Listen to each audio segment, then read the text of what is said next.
me këtë patologji unë uroj ta kaloj dhe të bëhet përgjegjës para ligjit për gjithë ato që ka kryer.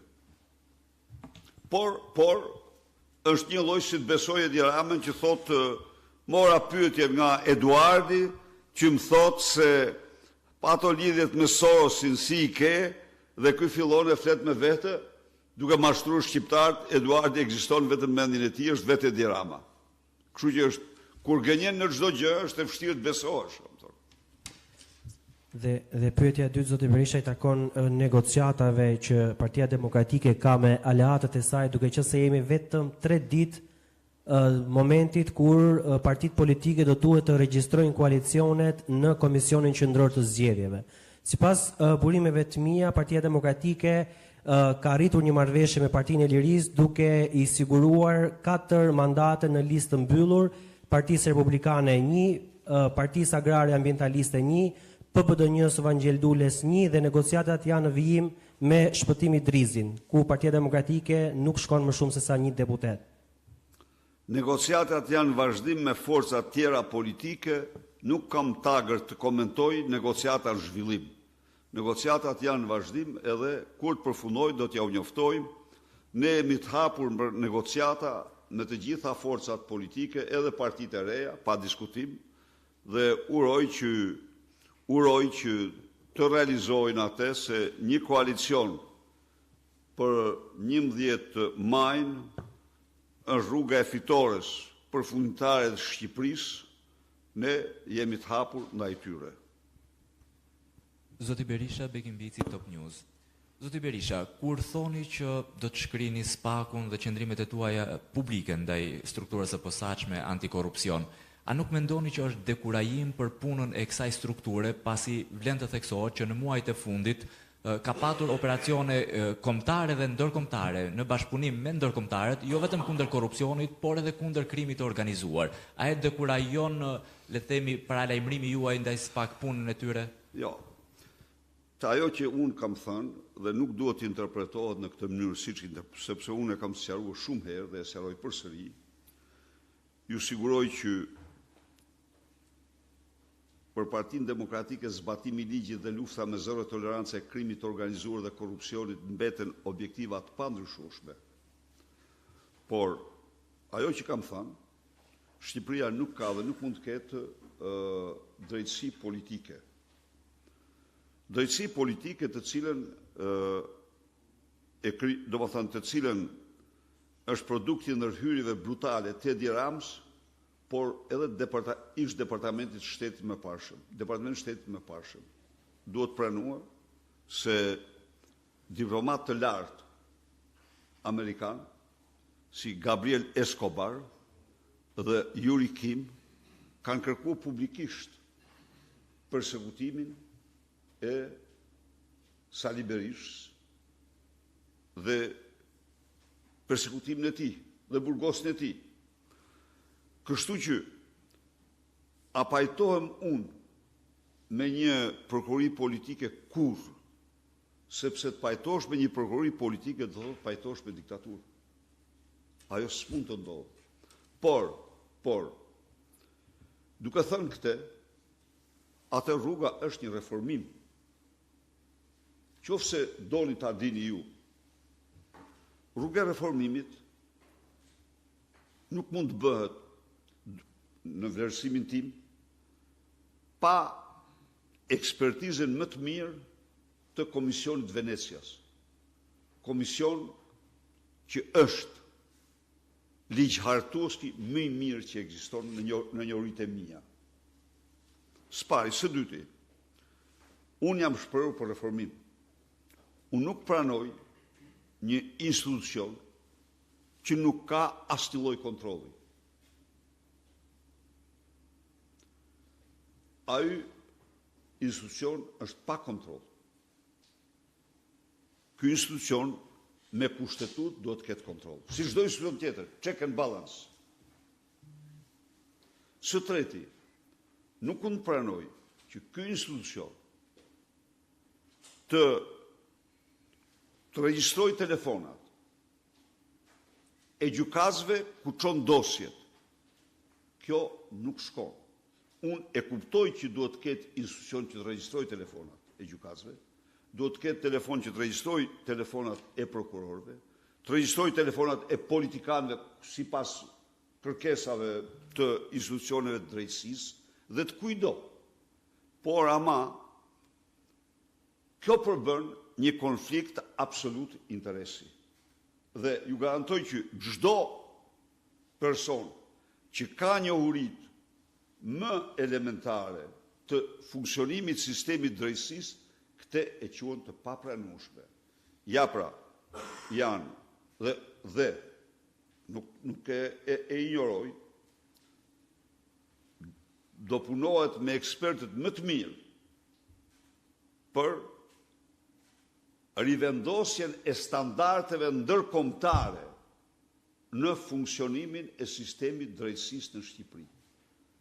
Nuk ka asnjë lloj qëllimi hakmarrës apo qëndrimi asgjësues përveç asaj që një prokurori politike nuk mund të pranohet kurrë, sepse ajo është të pranosh diktaturën.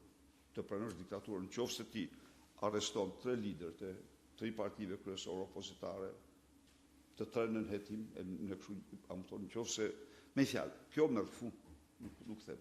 Pra, të harroj Edi Rama dhe një herë dhe 100 herë, se mund bashkoj vota për qëllime të tij, për qëllime për të mbrojtur korrupsionin, për të mbrojtur korrupsionin dhe krimin organizuar. Çfarë janë ato? Çfarë isha ato skena që keni pa ju? Gjyq publik me grupin parlamentar, gjysmë e tyre me dosjen prokurori, gjysma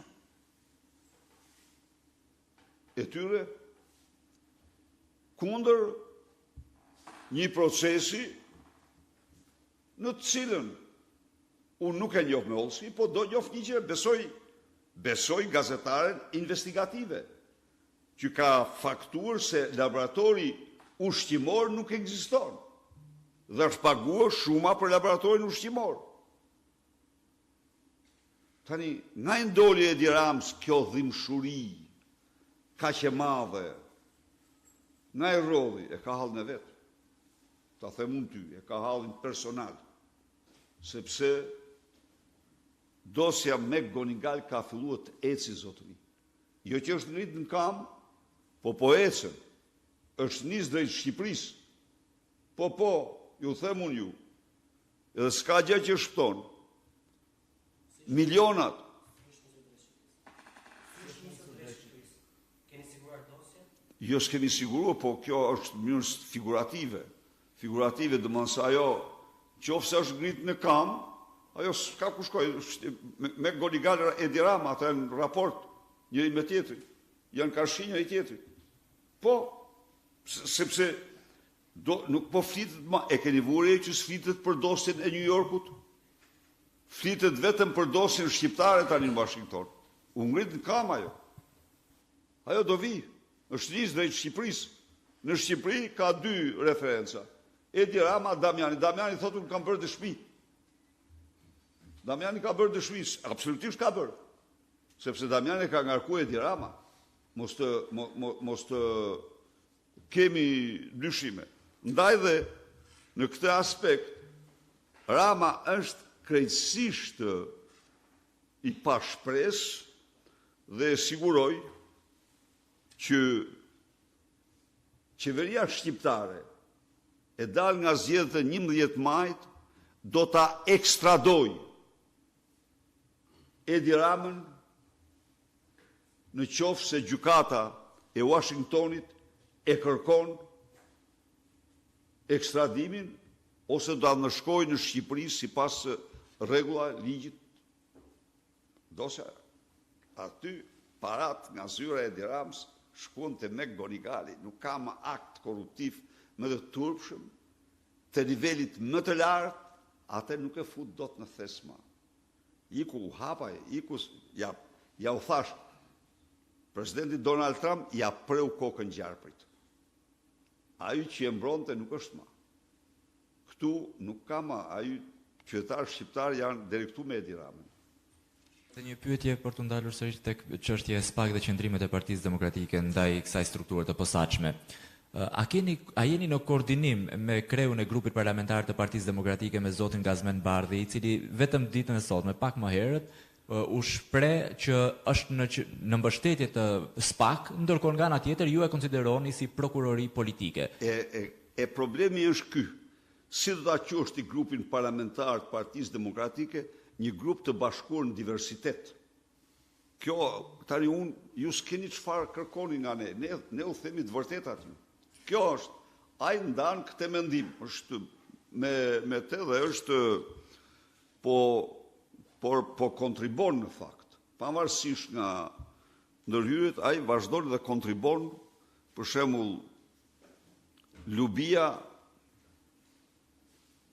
Lubia i ka kohë të vështira shumë, se në fakt më zullumqare Shqipëria nuk ka patur gruën historinë e saj si ajo.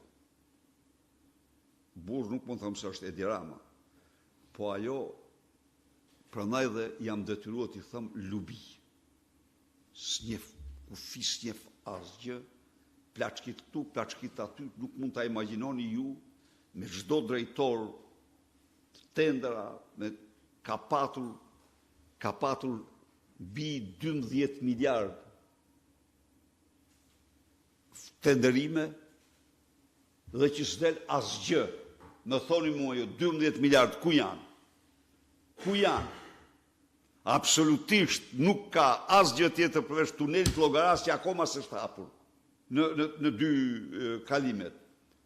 Dhe të tjerat, bypassi i Firit është i tëri me parat tona, me parat përparshme. Dhe bypassi i Vlorës është i tëri me parat përparshme. Ku janë? Ku shkuan ato? 12 miliard. Ku është?